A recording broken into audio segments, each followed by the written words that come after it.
ہمارے سماج میں اعتکاف کے متعلق کتنی کوتاہی پائی جاتی ہے کہ بعض مسجدوں میں دیندار لوگ ہیں، دین کا کام کرنے والے لوگ بھی ہیں، لیکن ان مسجدوں میں بھی کوئی دیندار آدمی نہ اعتکاف کے لیے دکھائی نہیں دے گا۔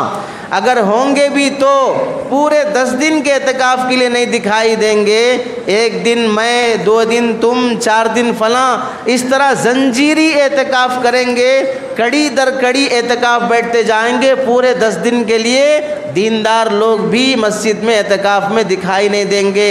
ہوں گے بھی تو کون لوگ؟ نوجوان بچے ہوں گے، ان کا شوق اور جذبہ قابل تعریف ہے، لیکن انہیں اعتکاف کے آداب نہیں معلوم ہوتے ہیں۔ اور ہوں گے بھی تو کون لوگ ہوں گے جو سارا سال مسجد میں دکھائی نہیں دیتے، جمعہ میں بھی مشکل سے دکھائی دیتے، لیکن اعتکاف میں وہ لوگ اہتمام سے دکھائی دیتے ہیں۔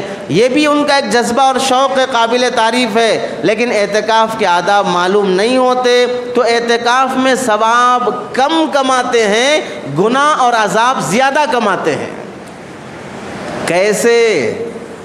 اعتکاف میں موبائل کا استعمال، گیمز کھیلنا، ویڈیو گیمز کھیلنا، سیریل دیکھنا، بعض فلم بھی دیکھنا، شارٹس بھی دیکھتے رہنا، اس کی وجہ سے گھنٹوں چلے جائیں گے موبائل میں۔ اللہ کے گھر میں بیٹھ کر جہاں قرآن پڑھا جاتا، نماز پڑھی جاتی، ذکر کیا جاتا، بے وضو جو جنابت اور طہارت سے نہیں ہے اسے آنے کی اجازت نہیں ہے۔ فون کا جو رنگ ٹون رکھتے ہیں وہ بھی گانا اور میوزک اور قوالی رکھنا جائز نہیں ہے۔ یہ سب شرائط جہاں کے ہیں وہاں گھنٹوں بیٹھ کر وہ موبائل کے غلط کاموں میں لگ جاتے ہیں، جس کی وجہ سے ایک آدمی باہر سڑک پر کھڑے ہو کر سگریٹ پیا یا مسجد میں آ کر سگریٹ پیا، سگریٹ ہی ہے لیکن جگہ بدل گئی، اب گناہ اور جرم بدل جائے گا۔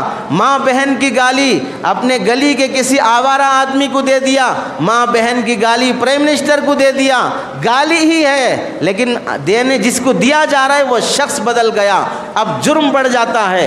تم نے کس کے بارے میں بات کہی ہے؟ ایسے ہی جگہ بدلنے سے جرم بڑھ جاتا ہے، آداب معلوم نہیں ہوتے۔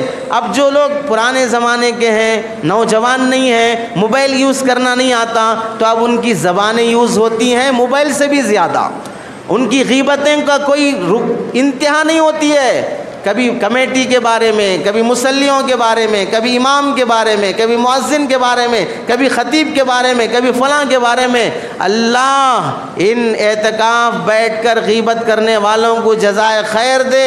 ہم اتنی عبادت نہیں کرتے جتنا ثواب یہ غیبت کر کے کھاتے میں پہنچا دیتے ہیں، جتنا ثواب یہ امت کی غیبت کر کے ان کے اپنے اعتکاف کا ثواب ان کے کھاتے میں پہنچا دیتے ہیں۔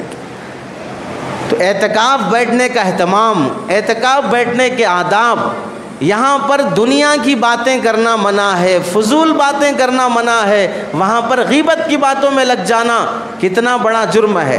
میں اس مسجد میں اعتکاف بیٹھنے والوں سے متعلق نہیں کہہ رہا ہوں، جہاں بھی اعتکاف بیٹھ رہے ہیں ان کے لیے کہہ رہا ہوں، خواہ وہ اس مسجد کے ہوں خواہ وہ کسی اور مسجد کے ہوں، آداب ساری امت مسلمہ کے لیے ایک ہی ہوں گے۔ میرے لیے الگ ادب، آپ کے لیے الگ ادب نہیں ہوگا، یہ شریعت سب کی ہے، کسی ایک کی نہیں ہے۔ تو اعتکاف جہاں اللہ کے نبی اہتمام سے فرماتے تھے وہاں دیندار لوگ بھی اعتکاف کے لیے دکھائی نہیں دیں گے۔